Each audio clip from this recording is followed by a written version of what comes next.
The latest real estate stats and sales numbers are in for the Ottawa housing market in March, and it was a bit of a mixed bag this month. We got some surprising shifts, some unexpected trends, and a few signals about where things might be heading next. And if you're thinking about buying or selling or just want to stay informed, then keep watching because we'll be talking about all the real estate market has to offer right now in the nation's capital. Let's begin with the big one, home sales. In March, 1,103 homes were sold through the Ottawa Real Estate Board's MLS system. That's a 6.2% drop compared to the same time last year. And zooming out a bit, sales were 24% below the 5-year average for March and almost 20% below the 10-year average. By the way, my name's Sernoskie and I'm a real estate agent here with LePage Team Realty in Ottawa. And if you want to stay up to date with the Ottawa housing market and see more helpful videos like this one, be sure to subscribe and turn on notifications so you don't miss out on any future content. Now, let's get back to the video. While the latest sales numbers might suggest some doom and gloom in the Ottawa housing market, here's something to keep in mind. The market is still moving, but at a little bit more of a cautious pace. According to the Ottawa Real Estate Board President Paul Chan, buyers and sellers are both taking their time right now, probably because both of the economic uncertainty and the upcoming federal election. But lower interest rates are starting to pull more people off the sidelines, and that's a good sign for the months ahead as we roll further into the spring market.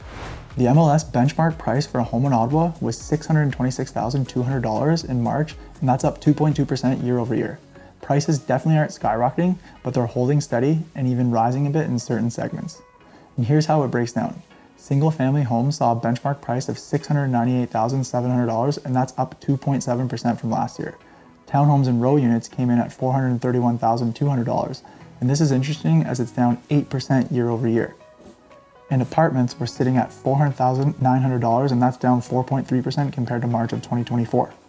While detached homes are seeing small gains, condos and townhomes are falling a bit on a downward pressure, and it could open up opportunities for first-time homebuyers and investors looking to get in at a lower price point. The average sales price across all home types came in at $685,866, which is basically flat from this time last year. No big gains, no big losses, just kind of hovering, which again signals that we're in a pretty balanced market. Homes in March were selling for 98.7% of their asking price. Now let's talk about inventory. There were 2,221 new listings in March, and that's up about 4% from last year at this time. But here's the thing, there were more than 4,300 active listings at the end of the month, and that's a massive 60% increase compared to last March.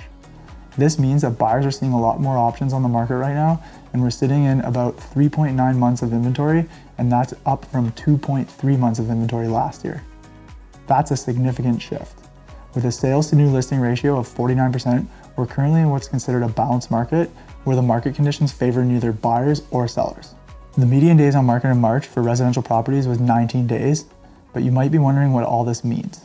If you're a buyer, you've got more choices and a bit more negotiating power than you did this time last year.